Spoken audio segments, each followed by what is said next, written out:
So this is like, it says refresher because we did this in Algebra 1.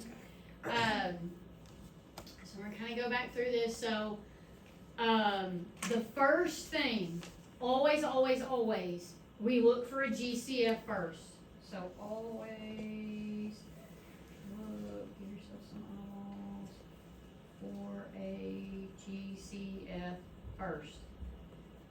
Alright, so here, do I have a greatest common factor for 12 and 18? It's 6. Yeah, it is 6. So if I take out 6, and I'm going to use x. If I take out 6, remember, if I'm factoring, I'm dividing, right? Which is what we were doing, y'all, when we were doing that, when we were forcing into vertex form. That's what we were doing, is we were factoring something else. That's what we're doing here.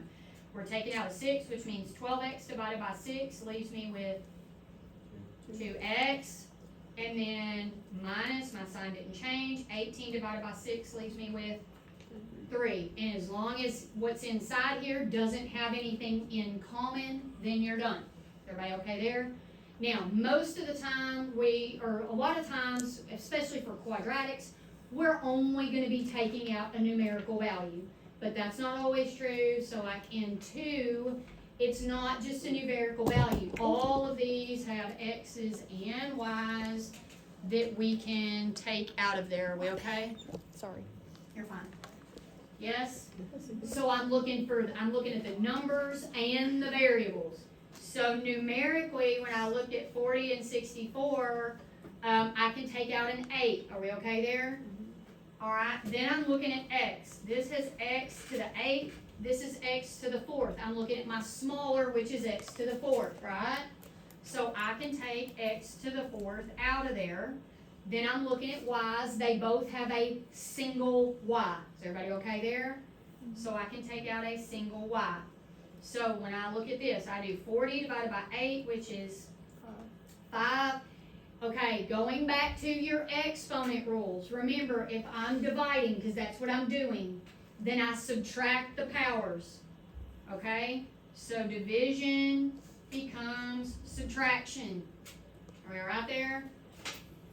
So 8 minus 4 leaves me x to the 8 minus 4 leaves me x to the 4th there. Are we okay there?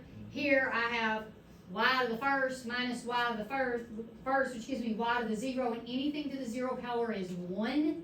So I don't need the 1 because there's nothing else there. I mean, there's already other stuff there. Does that make sense? Now, if everything divided out and there wasn't anything else, then I would have to write the 1 because I can't leave it empty. Is everybody okay there? I can't divide and end up with 0. I can divide and end up with 1, but not 0. Is everybody good? So that gives me 5x to the 4th there. Plus 64 divided by 8 is 8. X to the 4th divided by x to the 4th. X to the 0, which is 1.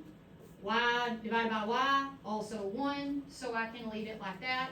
Nothing in common, we're done. Everybody okay there? Alright, this one, numerically I can take out how much?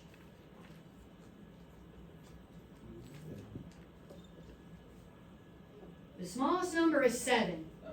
So, can I take anything bigger than 7 from 7? Not without forcing a fraction. So 7, can I take 7 out of here? Yes. How about here? Yes. So I can take it out. Alright, what is my smallest m? 2. Okay, so then I can take out m squared. Alright, so 14 divided by 7 is 2. M to the 6 divided by m squared leaves me with m to the 4th. Minus 35 divided by 7 is 5. M cubed divided by m squared leaves me with m. 7m squared, anything divided by itself is 1. If you leave the 1 off, the whole thing's wrong. Okay? If I started with a trinomial, which is what I have there, and I pull out a GCF, I still have to have a trinomial in that parentheses. It can't become a binomial. That means you divided and got 0, and that never happens. Okay? So be really, really careful with that. That's like the number one thing that happens incorrectly. Are y'all okay there? Mm-hmm. All right, I'm going to skip 4 because I think we're fine. All right, so this is, when factoring, always look for a what first? What did I say a while ago? Look for a GCF first. That's what we're looking for. So then we're gonna go and see what we have. Is there anything I can take out of number 5? They have anything in common that can come out? No. Like, what I usually look for is my leading coefficient here is 1, so there's not anything numerically I can take out because that's 1. Then I usually look back at the back and see if it has a variable. If it does, I can probably take it out. If it doesn't, then I'm probably okay. This is just a typical quadratic trinomial. Are we okay there? Do y'all remember your rules for factoring? Probably not, right? So they gave you your standard form right here. Ax squared plus bx plus c. Everybody okay there? Alright, so what we do, if I have a positive c, I'm looking back here at the back first. If I have a positive c, then my two parentheses have the same sign. If I have a negative c, then my two parentheses, one's positive, one's negative. Are we okay there? Alright, then after I decide that, okay, so I've got parentheses here. I'm looking at, this is always, x squared is always going to split to be x and x. Y'all remember that? We okay there? Then I'm looking at the sign. C here is positive, right? Okay, so when C is positive, then these are the same sign, and my sign is whatever B is. In this case, B is positive, so these are both positive. Are we okay here? Alright, so then I'm looking for two numbers that multiply together to give me 45 and add up to 14 because they have the same sign, so I'm adding them together. So, what are your factors of 45? And when you don't know multiplication facts, this takes you forever. 5 and 9. Alright, so I've got 5 and 9. And if I FOIL that back together, it better get me what I need. 9 times 5 is 45. 5x and 9x gives me 14x. Everybody okay there? We're factored, we're done. That's it. Are we okay there? Alright, so now I'm looking at this one. Same drill. I'm going to write my parentheses here because it's quadratic. W squared is going to be, I'm going to write it as x. I've got x and x. C back there is positive, right? Which means I have the same sign. I'm looking at B. B's negative, so they're both negative. So same deal. Two numbers that multiply to 26 and add together to get 15. And they add together because the sign's the same. They're just both negative. Does that make sense? So what two numbers multiply 26 and add up to 15? 13 and 2. Nothing else I can do there. We're not solving them right now. We're just factoring them. Are we okay? Just ringing a bell? Yeah. Okay. Here I have a situation where my C is negative. Okay? So what I know is that, and I'm not using C, I'm going to use X. I've got X and X, and my signs are different. One's positive, one's negative. Alright? B is the bigger number sign. I don't know if that makes sense to you. But like when I look at that is whatever the sign is of B, when I'm looking at my two numbers that multiply together to give me 48, I'm not adding them together. This time I'm subtracting because they have different signs. Are we okay there? Alright, so instead of like sitting there going, which one's negative and positive, once I figure out what my two numbers are, when I find that difference, whichever one B, whatever sign B has, my bigger number is there. So what are my two numbers that multiply to 48 and subtract and give me 2? 6 and 8, because 2 is positive, 8 is positive. Y'all okay there? Alright, which means 6 has to go here. A positive 8x, a negative 6x gives me the positive 2 in the middle. Positive 8, negative 6 gives me the multiplication of negative 48. Good there? Alright, here. Same drill. I'm going here. I'm going to use x. This is negative, which means my signs are different. I'm going to decide that in advance. My signs are different. That means I'm subtracting. So what are my two numbers that multiply to 72? And I subtract them and get 1. 9 and 8. Which one's positive? 8. 8's positive. I probably should have said which one's negative. Yeah. At 9 is negative because I end up with a negative, so 9's bigger, so 8 has to be here. Are we okay there? Alright, here, this is a perfect square trinomial. Alright, I've got x and x, both are positive. Two numbers multiply 36 and add together give me 12. 6 and 6. This would most likely be written this way right here. That's usually how that gets written. Means the same thing, but you normally, like, this is how I'm going to want your answer written. Alright, this one here. Signs are the same. Both are negative. Only option for 1 is 1. So how would I write my answer here? X minus 1 squared. Everybody okay there? Mm-hmm. Alright, so this one here, I don't have a leading coefficient of 1, which means I need to pull out a GCF, which is going to be what here? 2.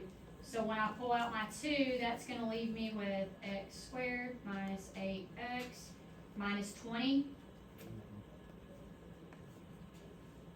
Alright, when we're factoring, we have to keep that 2. We can't drop it off, okay? We've got to keep the 2. So the 2 comes down.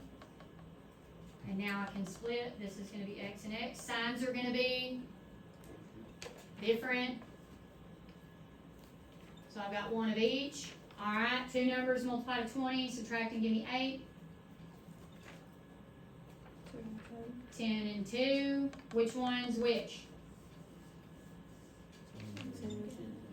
10 is negative, 2 is positive. Everybody good there? Alright, this one, my leading coefficient is 5. Can I take it out? Okay, because sometimes I can't. In this case I can. So I've got x squared minus 5x plus 6. Okay, signs are going to be same both. Negative, okay. So what 2 numbers multiply to 6 and add to give me 5?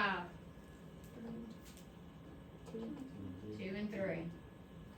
Alright, y'all okay with those? How would you write the answer on those? What, baby? How would you write the answer on those? Leave it just like that. Just like that? The number out front has to be there, because you have to think about like a number out in front, that coefficient is a shrink or a stretch. So if all we're doing is we're writing it from standard form, we're rewriting it into its factored form. So you know when we rewrote into vertex form, and sometimes we had to pull that number out front, and then we pulled that down because that still represents our shrink stretch, right? So the same applies here. We're just writing it from standard form to factored form, so that shrink stretch of 5 and 2 still has to be written out front. Now when we go solve these, that'll be a little bit different, but when we're just writing it in its factored form, that number still has to be there. Otherwise, if I graph this and I graph this, if I drop this off, they're not going to match, because this is going to show that it's skinny and this is not, because I'm not going to be accounting for that stretch. Does that make sense? Mm-hmm. So just make sure whatever you pull out front is still written there. Everybody okay there? That's a good question. Here you go. Alright, so here I have trinomials where I have ax squared, hello.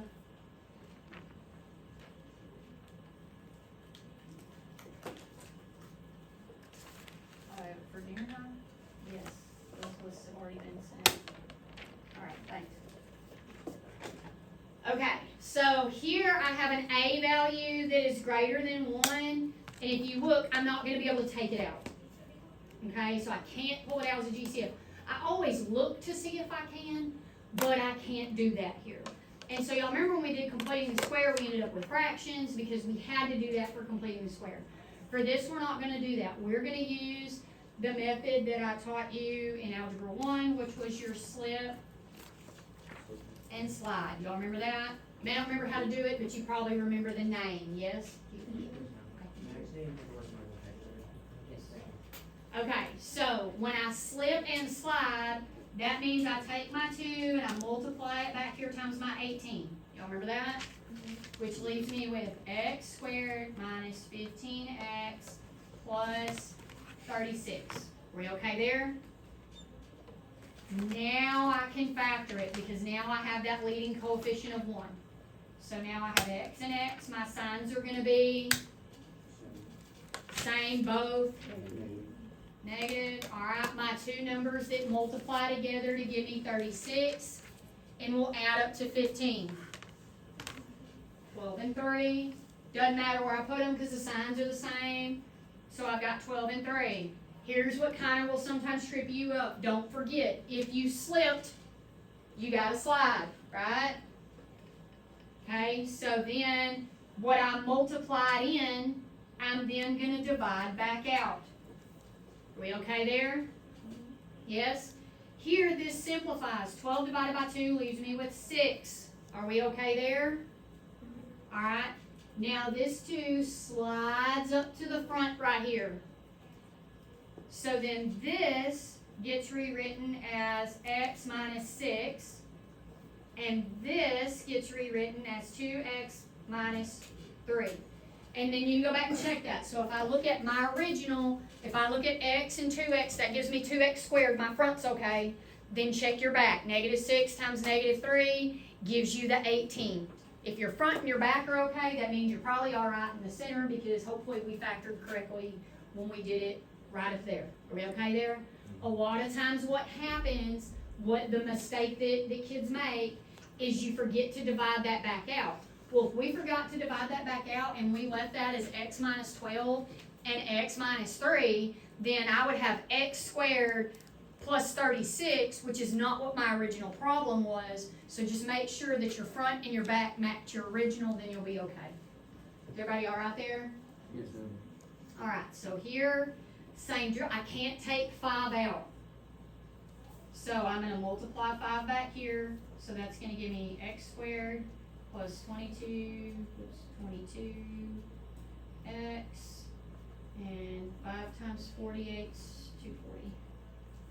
Okay, so my numbers are big, but it's all right. All right, so I've got x and x. My signs are going to be one of each this time. Okay, so kind of big numbers, so I'm probably not starting at 1 and 240. 22 apart.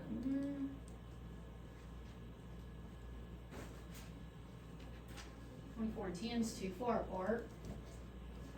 4, what's 4? 24 over 6, no, that won't work. 6, 240 divided by 6 is going to be, no, that won't work. Anybody find it? 8 and 30. Alright, which one's positive? 30 is positive. 30 and 8. Alright, now what do I need to do? Take out my 5.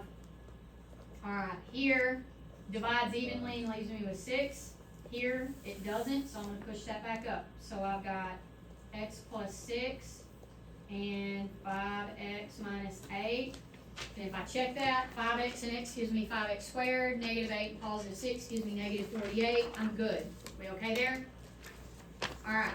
Do you need to do more of those, or do you think we're okay on slip and slide? Y'all think you're alright? Alright. So let's look at these down here. These are difference of squares. These are specials. Okay? So that means the front's a perfect square and the back is a perfect square. Meaning, and it says difference, which means it has to be subtraction. They will try to trick you by putting a positive sign in there. There is no such thing as a sum of squares. It does not exist.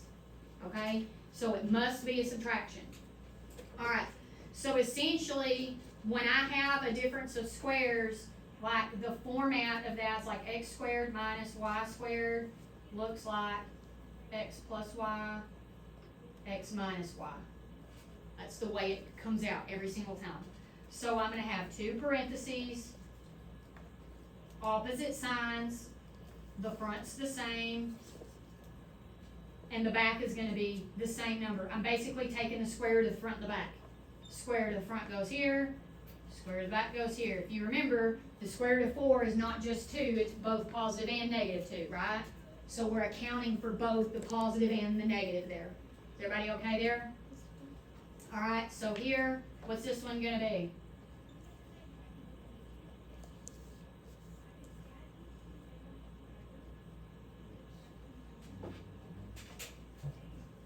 I Plus thought this 9 one. and X. minus 9. Yeah, plus 9 and minus 9. That's it, that's all we're doing there. We don't have to do anything else. Are we okay there? Alright, so look here. I do need to check and make sure there's not a GCF because sometimes they'll try to trip you up with that. We'll look at that on number 26. If we look at 23 right here, these are still perfect square, perfect square, perfect square, perfect square. Gotta check all the pieces, okay? So my front's gonna look like 3x. Are we okay there? One of each side. What's my back gonna be? Square root of 25 is 5. And since this is y to the 4th, when I split y to the 4th, I'm gonna have 2 of them here and 2 of them here. Are we okay there? Any questions on that? Okay, let's look at, Would it be the same if it was on the 3? like if this was a 4? Yeah. Yeah, it would have been squared and squared. So evens, even powers, we're splitting them half. Does that make sense? Okay. Alright, I'm gonna jump to 26. Because I think y'all are okay with this, yeah? Alright. So here on 26, I need to pull out a GCF first. I can't split that because this is a b to the 1st, so it's not a perfect square, right? Also, I have a 2 and a 32, so I gotta clean that up, alright? So I can take out here a 2 for sure. Can I take any A? How much can I take? Okay, so I'm gonna write that as a squared, and I can take B. Are we alright with that? Okay, so once I take that out, then 2a squared b leaves me with 1 right here. We good there? Minus 32 divided by 2 is 16. A fourth divided by a squared leaves me with a squared, and the b gives me a 1. Alright. 1 is always a perfect square. It's a perfect square, it's a perfect cube, it's a perfect everything, because I can always split it. Are we okay there? So it's always a perfect square, which means I can factor this further. Alright? So 2a squared b stays out front. Now I'm doing my difference of squares. Square root of 1 is still 1. I've got 1 of each sign. Square root of 16 is 4. Square root of a squared is a. So I have to write it this way. Are we okay there? And if you stop right there and you left 1 minus 16a squared, then it would be wrong because it's a difference of squares and you didn't split that. Does that make sense to y'all? Let me turn this just a second. I want to show you something real quick. Alright, if I had not let's say I had only taken the A and the B, because I want to show you the 2 and the B, then that would have left me with a squared minus 16a to the 4th, right? Does that make sense? So then, this is a difference of squares right here, true? So if I did that, then what I would have here is a minus 4a squared and a plus 4a squared. Well, the problem with that is they have a common factor in here. And I'm not factored all the way if I still have a common factor, which means I then got to pull an a out of this and an a out of this, and then multiply them together, which is a squared. Then I've got to multiply this times that up there, which is 2a squared b, and then I pulled that out, which left me 1 minus 4a and 1 plus 4a, which is way more work that you're probably likely to make a mistake in. Does that make sense? So that's why we need to be careful and make sure that we pull that GCF out from the beginning so that we don't go back and miss something here. Sometimes, like when our numbers are kind of big, we might miss a numerical GCF. So when you get down into your parentheses there, if you have a common factor of a 2, that just tells you didn't take enough out and you probably should go back rather than going through that route right there, because I feel like that's more difficult. Does that make sense? Yeah. Will you stop that? You reach it.